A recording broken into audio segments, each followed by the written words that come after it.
Still flying. I'm an airline pilot, and I was still flying actively. I didn't feel bad. I didn't have any side effects. It was just that I found tightness in my throat that wouldn't go away, and it was caused by the lymph nodes down underneath your collarbone that were cancerous and were swollen up and would push up against your trachea and your larynx. That was the first symptom. The second one, I found a couple on the side of my neck and then found some underneath my right arm. Then I really knew I had a problem. But when I went in, the first guy looked at it and he said, well, we're looking at a certain amount of treatment time. Got in, got the results, and he walked in and said, you've got 6 months. And I thought, 6 months isn't bad, for treatment. And he says, I don't think you understand. You have 6 months left. I said, for what? He said, you have 6 months left to live at the most. The reason that I went in to even be tested was because I felt really dizzy, and which I would have blown off because I was dieting. I'd gained 50 pounds when I was pregnant, and so I just figured it was because I hadn't eaten yet that day or whatever, so I just kept blowing it off. And my mom was the one who kept urging me to go in and be tested. When I finally did, they originally said, oh, it's probably just stress. I was teaching part-time and had a baby and a 4-year-old, and they said, just go home and, rest this next week, and if it doesn't go away, then come back. And well, Monday morning, the phone woke me at 7 a.m. and it was my doctor saying, is your husband with you? And I said, yeah, we're both right here. And he said, I'd like for you to have him take you to the hospital and have your blood work redone. And I said, well, why? And he didn't want to tell me. He just said, I think that we got your blood work mixed up with somebody else. And I said, well, I don't want to go in and have it redone unless you tell me what's going on, if it is my blood work. And he said, well, your white count was extremely high, but we really think that it belongs to somebody else. We think that it was one of our older patients that we mixed up. And I said, well, what if it wasn't? And he still didn't want to tell me. And finally I got him to tell me that if it was mine, then it could potentially be cancer.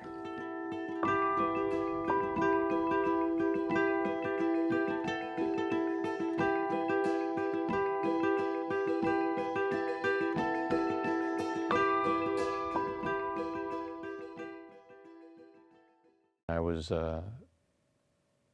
treated by the fourth oncologist that I went to. The first three gave me 6 months and wouldn't treat me. The fourth one was a gentleman named Daniel Vicario in Vista, and he gave me the same diagnosis, 6 months at the most. And they knew of a new drug called Rituxan, a monoclonal antibody made by one of the local pharmaceutical companies. And so we started treatment on that. I was quite relieved, found out that somebody would actually treat me, because the first three said I was dead within 6 months and they wouldn't even touch me. So I just went out, and at this time nobody knew. Charlotte, my son Robert, my wife Susan didn't know. The airline obviously didn't know, because I wasn't letting them know. But it wasn't impair me in any way to do my job. So I went out and flew a little bit longer and figured, I'm going to try one more time. And we did, and went back in and found this guy. And he said, we've got a chance with this stuff because it's brand new. It's only been out on the market for 6-7 weeks. At that time, it had been in testing for a couple of years, but the FDA had approved it just right before I got sick. So they hooked me up, wired me up, and it's a difficult drug to take because it's infused with modified human DNA and non-human DNA, which the body doesn't like. The only problem I had was being an airline pilot. I was overnighting in hotels by myself, with my crew obviously, but when you're shut up in the room at night, it was a difficult time. And yeah, a little soul searching and things like that, but you just toughed it out and knew, there should be a light at the end of the tunnel, and you just kept looking for it. But it was the right thing to do, except I don't think my wife figured it was that way. But I didn't want anybody to know. At that point there was no end except for being dead in 6 months. So I figured, what difference is it going to make if I tell them an hour later? After about 6 weeks, we found out that the medication wasn't working. And at that point, they put me on a different form of chemotherapy, and it was a shot that I had to give to myself every other day. And this made me not just sleepy, but very sick. Fever and chills and aches and vomiting and, chemotherapy type symptoms. And after a short while of that, we also discovered that that wasn't helping either. So at that point, my oncologist told me that the only hope that we had would be a bone marrow transplant. I was still flying a commercial aircraft with 200 people on board, and I knew I was going to have to stop that pretty soon. But I had not told anyone except for my own doctor, and I just kind of dealt with it myself. I really didn't look for outside help. I knew it was eventually I was going to have to, but I'm not what you would call an extremely religious person. Yeah, I have my own beliefs, my own feelings, but you just kind of hold yourself in control and try to do what you can. I mean, it was a difficult time. When I finally knew that I had a treatment that I could use, the chances weren't real good at that point, but at least it was something we could do instead of people just walking out the door and saying, you're toast in 6 months. I felt a little better about it. I went out and flew my last trip, and I came in on January 31st of 1999. And I had already told the company that I had cancer, and I didn't know if I'd be able to fly, let alone survive it. So I was getting ready to tell my wife. I went to the gym in the morning, came back, and she's standing in the doorway, and she said, is there something you want to tell me? One of the old-on doctors had called in to see if I wanted to come back in for further testing and treatment. And it was a hard way for her to find out, but we moved on from there. We needed to find a match to be able to be my bone marrow donor. At that point, the doctors took me off of the treatment that I was on and wanted me to go to City of Hope and be treated there. Well, my insurance wasn't going to approve of that happening and kept denying the request. So my doctor got in touch with City of Hope, and meanwhile we had been praying that I would be able to be treated at the best possible facility. My oncologist had been college roommates with the head of hematology up at City of Hope, which was the department that I needed to go to for treatment. And miraculously, they got me in there. And the doctors told me that the chance of my survival was only about 60%. And so it was really scary. It was frightening to think that I would die before they ever found anybody that would be a match.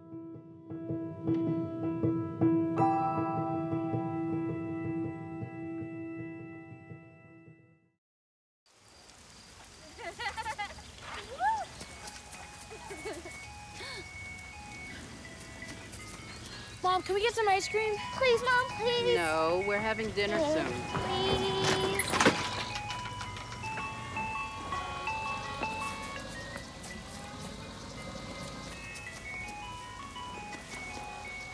You don't have to be perfect to be a perfect parent. There are thousands of children in foster care who will take you just as you are.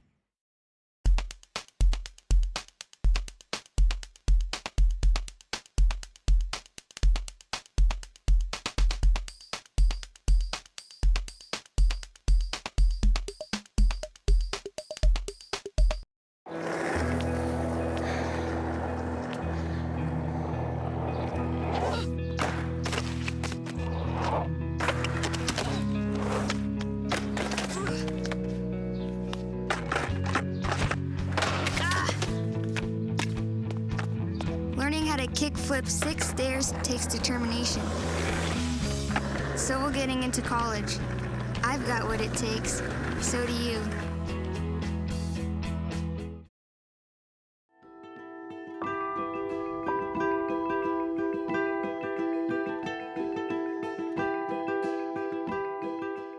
So right before Thanksgiving, we got a call from City of Hope, and we're told that there were 25 perfect matches for me, which was unheard of, miraculous. Even the doctors at City of Hope were telling me this doesn't happen. The middle of December, they felt that they had come up with a few that were going to be the best possibilities. But bone marrow transplant is an extremely risky procedure because they're killing my immune system. So I would have absolutely no immune system by the time that they gave me the transplant. And it's during that time that many people die because you don't have any immunity. So the doctors told me to take the holidays with my family and make the most of it, and that we would, you know, get my affairs in order and basically hope for the best, but be prepared for the worst. You know, I was so bore-sighted on what I was doing, and that, you know, trying to make sure the family was okay. Yeah, my wife was the backbone on that, though. She was the one that made sure the rudder on the ship was pointed in the right direction. But no, I wasn't, you know, some people express sorrow, and, you know, I'm really sorry, things like that. But it was one of these deals where you appreciated anybody that gave you the time of day, but you were so involved and so bore-sighted on what you're doing, you just kept, you know, looking straight ahead. You didn't, or at least I didn't, have time to really feel sorry for myself. I was too intent on making sure that I had another day. We made that holiday season really extra special. And, you know, I wrote letters to my children, and I wrote them thinking, if I'm not here when they're growing up, what are the kinds of things that I would want them to know? What would be important, and what would I wish that I could be here to say to them? So they were things like how much I love them, and how important school was, and how much God loved them, and how God had a plan for them and for their future, and how much I had prayed for them. And I also wrote things about girls, and how I hoped and prayed that someday they would find somebody who would love them unconditionally and forever. And I wrote to them about making good choices and having good manners, and about being good to their dad and taking care of him.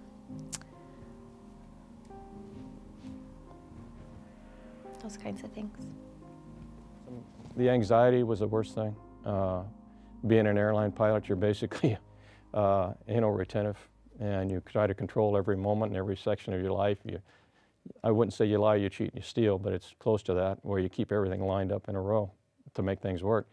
And when you're sitting there watching the stuff drip into your body for the first time in your life, you realize you have absolutely no control over your future, and it sets you back a little bit. I mean, it's a hell of a hit. You really don't stop to think that, you know, you can't make something go the right way. But it was difficult in that there was some pain, anxiety was the worst thing.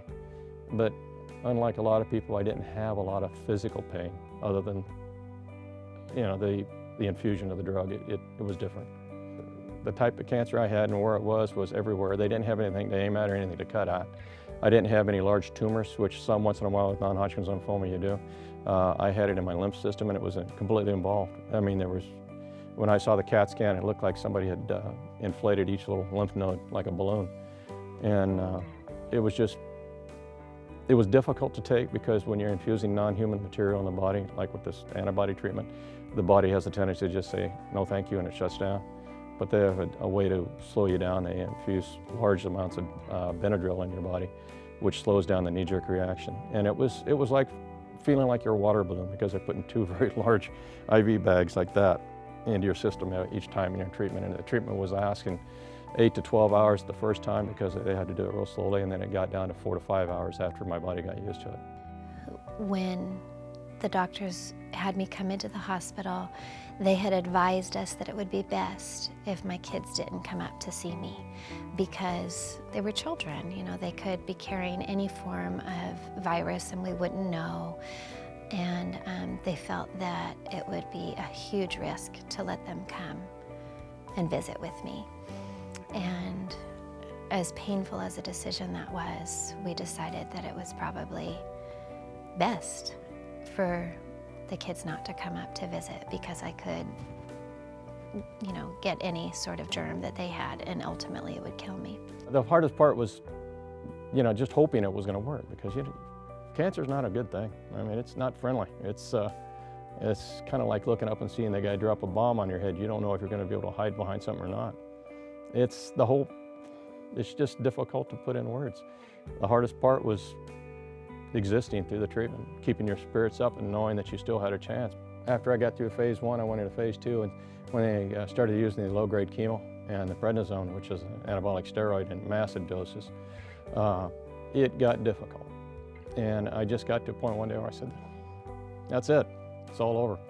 And I don't think Charlotte was home, I don't think Robert was home, but I told my wife, I just walked in, I said, you know something, I can't do this anymore, it hurts too much. And you wait until you turn around and she kicks you in the butt. She wouldn't let me. That happened twice, but like I said, I got here because of her and the kids. Like I've heard many people say, you're not afraid of dying, but you're afraid of leaving your family. The day came in February when I had to say goodbye to my kids, and it was gut-wrenching because I knew that there was a very strong possibility that that would be the last time that I'd ever get to see them. And my little one was clueless. We dropped him off at his grandma's house, and you know, he said goodbye like he would always say goodbye, and it ripped my heart out, you know, driving away, knowing I might not ever see him again. And then we had to drive my older son to school, and he had cried all morning, but he kept trying to hide his face because he didn't want me to see him crying. He was trying to be really strong for me. And he was very aware of what was going on. And he knew that he wasn't going to get to come and see me. And he knew that the treatment that the doctors were going to give me to try and help me and try and save my life might not work. And that I might end up dying. And he knew that it was probably going to be a long time before we got to see each other again. And that was the hardest moment in the whole thing for me. Now, I was treated with 11 other people in the clinic I was at in Vista, California, and of the 12 of us, after 13 years, I'm the only one left, but I'm still in remission. Everybody else has succumbed to it. And it's not a good type of cancer to get. It's like leukemia, but it's a lymphatic cancer. They're all the same, but they're in different, you know, one's in blood, one's in the lymph system. But it's not a good cancer to get because there is absolutely, positively no cure for non-Hodgkin's lymphoma. But there's ways of keeping it in remission. No, I haven't had it come back yet. I've always believed that there's something out there, but I've never been one of the chosen ones or one of the lucky ones to be able to see it. And I was lucky I had a good doctor. A good pharmaceutical company came up with something I wasn't expecting. And of course, my kids. You know, you draw on your family, that's all you can do. My friends all told me, oh, don't worry, you know, you're surrounded by family and friends, and you know that we love your boys, and you know that we'll take such good care of them, and you don't need to worry about them. And I knew that in my head, but in my heart, it broke my heart to think that my children could be that statistic of the kids who grow up without a mom in their life. And I knew that as much as my friends and my family loved them, nobody would love them as much as I loved them. I was their mom. I dreamed my whole entire life of being a mother, and I knew that there was nobody in the world who could love them as much as I loved them. And I wanted to be the one who was there for them, you know, through the milestones, when they got hurt, or when they fell in love for the first time, when they had their heart broken for the first time, when they graduated, when, you know, when they were successful and when they failed. I wanted to be the one who was there for them. I wanted to be there on their wedding days, and you know, when life was great, and to cheer them on, and when life wasn't so great, to be there to hold them and pick up the pieces. So I became very angry at God and felt like, why? Why me? Why now? I'm so young and I have babies. Why would this have to happen right now? Why couldn't it be later, after my kids were grown, if it had to happen to me?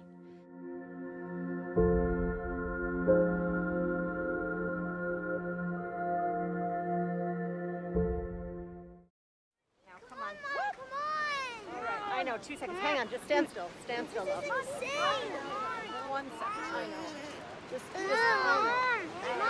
okay, go, go, go.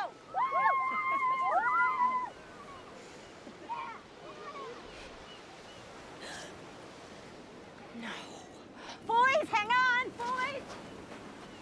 You don't have to be perfect to be a perfect parent. There are thousands of children in foster care who will take you just as you are.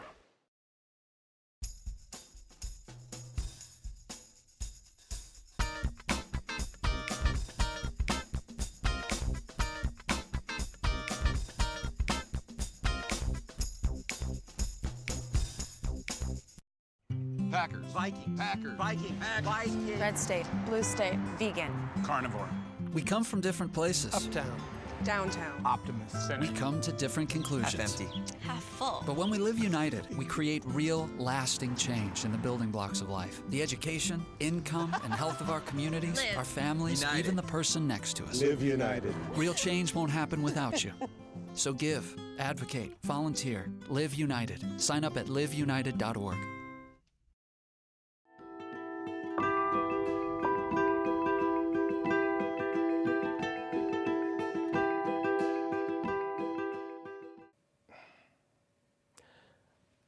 Best advice for somebody just getting involved in cancer treatment: make sure you got a good support system. In other words, you've got your wife, your husband, your significant other, your kids, your family, your mother, your father, your friends.